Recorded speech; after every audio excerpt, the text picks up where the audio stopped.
બનાસકાંઠા જિલ્લાના ડીસા ધાનેરા હાઈવે પર ટેટોડા નજીક થયેલી લૂંટના બનાસકાંઠા પોલીસે ગણતરીના કલાકોમાં ભેદ ઉકેલી દીધો છે। ગઈકાલે અમદાવાદની ખાનગી સોના ચાંદીની પેઢીની ચાંદી લઈ પસાર થઈ રહેલા કર્મચારી સાથે લૂંટની ઘટના બની હતી।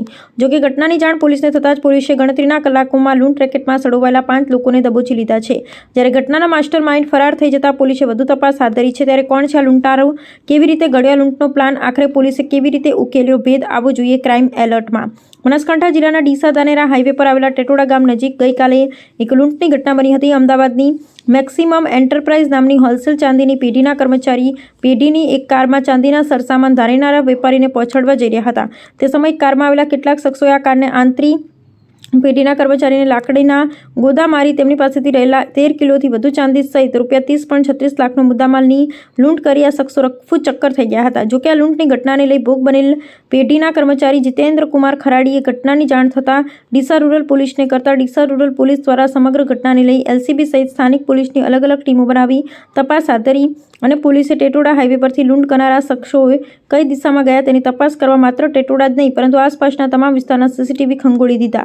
જોકે આ દરમિયાન એલસીબીના કર્મચારીઓને બાતમી મળી કે લૂંટ કરનાર ઇસમ અલ્ટ્રોજ કાર સાથે જાવલ ગામથી બળદ થઈ ડીસા તરફ જવાના છે અને પોલીસે આ બાતમીના આધારે સખત નાકાબંધી કરી તો કેટલાક પોલીસ કર્મચારીઓએ આ કારને ઝડપી પાડવા પ્રાઇવેટ કારમાં સવાર થઈ આરોપીઓને ઝડપી પાડવા પ્રયાસ કર્યો તો લૂંટારિયાઓએ પોલીસને પણ ન છોડી પોલીસની પ્રાઇવેટ કારને પણ ટક્કર મારી દીધી, પરંતુ તેમ છતાં પણ પોલીસે લૂંટારૂને ભાગવામાં સફળ ન જવા દીધા અને આખરે પોલીસે લૂંટ કરી ભાગી કરેલા કાંકરેજના ઉમરી ગામના સખરસિંહ કનકસિંહ વાઘેલા, વિપુલસિંહ શંકરસિંહ વાઘેલા, લીલુભા રાવુભા વાઘેલા તો ઊંઝાના બ્રહ્મણવાડાના વિક્રમસિંહ બચ્ચુસિંહ ચૌહાણને ઝડપી પાડી તેમની પાસેથી ₹30.36 લાખનો મુદ્દામાલ કબજે કર્યો અને તેમની કડક પૂછપરછ કરી તો હકીકતમાં એવું સામે આવ્યું કે આખી આ લૂંટની ઘટનાની ટીપ આ સોના ચાંદીની પેઢીમાં નોકરીમાંથી થોડી જ સમય અગાઉ છૂટા થયેલા કાંકરેજના સિહોરી થરેચાવાસમાં રહેતા ભરત લક્ષ્મણભાઈ ઉર્ફે લાખાભાઈ રબારી આપી હોવાનું ખુલતા પોલીસે ભરતને પણ દબોચી લીધો અને આ 5 લૂંટારાઓને પોલીસે બરાબર સરભરા કરી ઊંડાણપૂર્વક તપાસ કરી તો સમગ્ર લૂંટ રેકેટનો માસ્ટર માઇન્ડ વાવથરા જિલ્લાના દિયોદરના ભેસાણા ગામનો દેવો દુધાભાઈ રબારી હોવાનું ખુલ્યું। જોકે માસ્ટર માઇન્ડ દેવો હજુ પોલીસ પકડતી દૂર છે।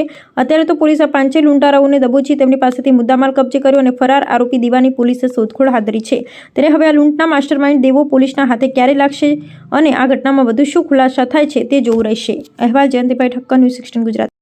Okay rolling sir. નમસ્કાર। બનાસકાંઠા જિલ્લાના ડીસા રૂરલ પોલીસ સ્ટેશન વિસ્તારના ટેટોડા ગામ નજીક જે ડીસાથી ધાનેરા હાઈવે ઉપર આવે છે તે ગામ નજીક એક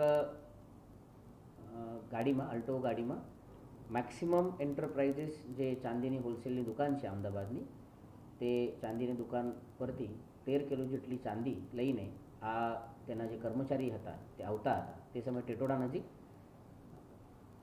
એક અલ્ટ્રોઝ ગાડીમાં આવીને તે આ ગાડીને રોકવામાં આવેલ અને જે 13 કિલો ચાંદી હતી તે ચાંદી સાથે મોબાઈલ વગેરેની લૂંટ કરવામાં આવેલ તે મુજબનો 112 નંબર ઉપર ઇન્ફોર્મેશન આવી હતી।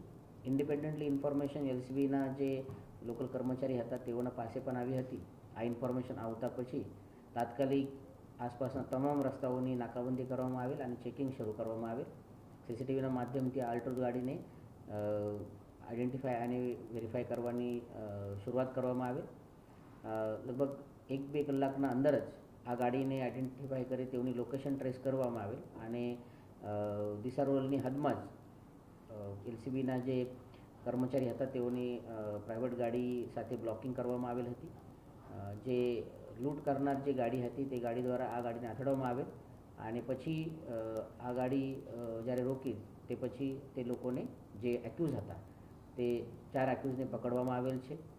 જે મુદ્દામાલ ગયેલ હતો જેમાં 13 કિલો જેટલી ચાંદી હતી, આ 13 કિલો જેટલી ચાંદી અને જે મોબાઈલ હતા આ તમામ વસ્તુ રિકવર કરવામાં આવેલ છે। આ જે મેક્સિમમ એન્ટરપ્રાઇઝીસ ની દુકાન છે તેમાં એક વ્યક્તિ કામ કરતો હતો જેનું નામ ભરતભાઈ રબારી કરીને છે, જે 15 દિવસ પહેલાં તેને આ નોકરી ઉપરથી આ નીકળી ગયો હતો। તેઓની આ તમામ ઇન્ફોર્મેશન આરોપીઓ પાસે પહોંચાડી હતી। તેઓ આ ગાડીના પાછળ પણ હતા, તે પણ આરોપીમાં તેઓને પણ પકડવામાં આવેલ છે અને બાકી જે 4 આરોપી લૂંટમાં જે મુખ્ય આરોપી છે જે સખરસિંહ વાઘેલા, વિપુલસિંહ વાઘેલા, લીલુભા વાઘેલા અને વિક્રમસિંહ ચૌહાણ છે તેઓની પણ અટકાયત કરવામાં આવેલ છે।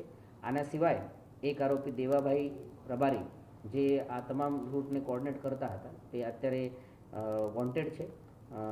આ લૂંટમાં તમામ મુદ્દામાલ રિકવર કરવામાં આવેલ છે અને લોકલ ક્રાઇમ બ્રાન્ચના સૂઝબૂછના કારણે અને તાત્કાલિક કાર્યવાહીના કારણે લૂંટના આરોપી અને તમામ મુદ્દાઓને રિકવર કરવામાં આવેલ છે.